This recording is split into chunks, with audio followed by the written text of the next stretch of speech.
गैरसैंण में विधानसभा सत्र हुआ और उसमें दंगा विरोधी अधिनियम को पास किया गया और मैं माननीय राज्यपाल जी का बहुत धन्यवाद दे रहा हूं। उन्होंने उस पर हस्ताक्षर किए, यानी अब वो कानूनी शक्ल में हमारे सामने आ रहा है। आप जानते हैं कि हमारा लोकतंत्र में एक अधिकार है कि हम अपने बात को प्रदर्शन के माध्यम से, हम आंदोलन के माध्यम से जिसको हम अपनी बात कहना चाहते हैं करते हैं, लेकिन उसकी आड़ में या उसके अंदर जो लोग अराजक तत्व हैं या कोई भी आंदोलनकारी किसी निजी संपत्ति को या सार्वजनिक संपत्ति को नुकसान पहुंचाएगा, तो एक बहुत बड़ा काम हमारी सरकार ने किया। मैं धामी जी को, यानी जो हमारे माननीय मुख्यमंत्री हैं, उनको भी बहुत बधाई दे रहा हूं कि अब इस प्रकार के जो दंगे हैं या जो क्षति है, निजी हो चाहे सार्वजनिक हो, सार्वजनिक संपत्ति भी जनता की संपत्ति होती है, वो कहीं ना कहीं अब उस पर विराम लगेगा, रोकथाम लगेगी और एक ट्रिब्यूनल बनाया जाएगा। 3 महीने के अंदर आप क्लेम करिए और उसमें बहुत बड़ा एक प्रावधान किया गया है कि बाजारी रेट पे उस क्षति संपत्ति का क्षतिपूर्ति आंदोलन करने या जो नुकसान पहुंचाने वाला व्यक्ति है, समूह है, उससे उसकी भरपाई की जाएगी। इसके साथ साथ इसी दौरान यदि किसी व्यक्ति को क्षति पहुंचती है, शारीरिक क्षति पहुंचती है या उसकी मृत्यु होती है, उसके लिए भी कानून में प्रावधान है कि उसके लिए भी आपको उसकी भरपाई करनी पड़ेगी। कोई व्यक्ति मृत्यु होती है तो उसको कम से कम 7 लाख रुपए का जुर्माना उस पर लगेगा। यानी कि अब हमारे सामने जो हमारी देवभूमि है, जो शांति प्रिय जिसे हम कहते हैं, यहाँ कोई दंगा या इस प्रकार से किसी भी संपत्ति को क्षति नहीं पहुंचाएगा, इस भावना के साथ ये कानून बना है। निश्चित रूप से आज जनता की, सामान्य लोगों की बधाइयां हमारे सरकार को आ रही है।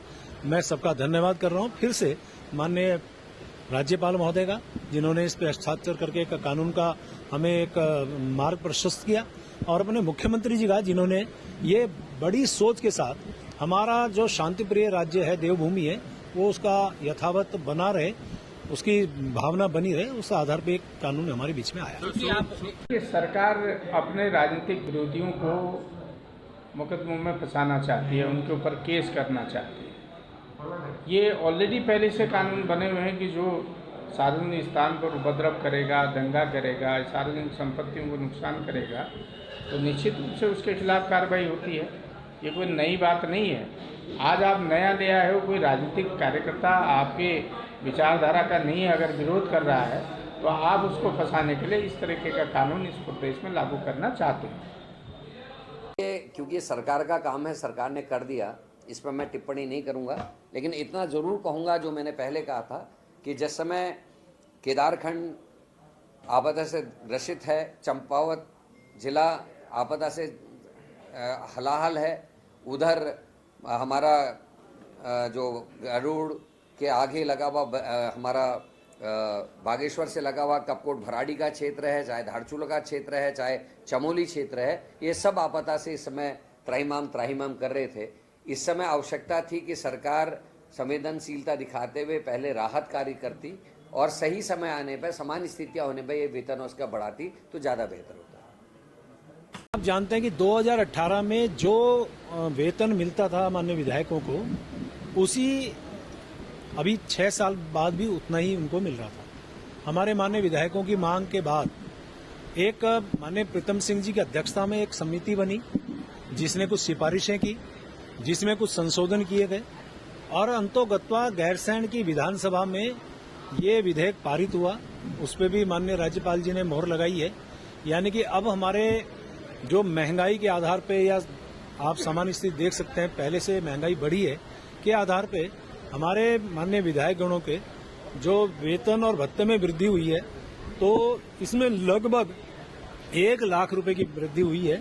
तो निश्चित रूप से अब आने वाले टाइम पे हमारे माननीय विधायकगण और दक्षता के साथ और अच्छे भाव के साथ और अच्छी मेहनत के साथ वो काम कर सकें।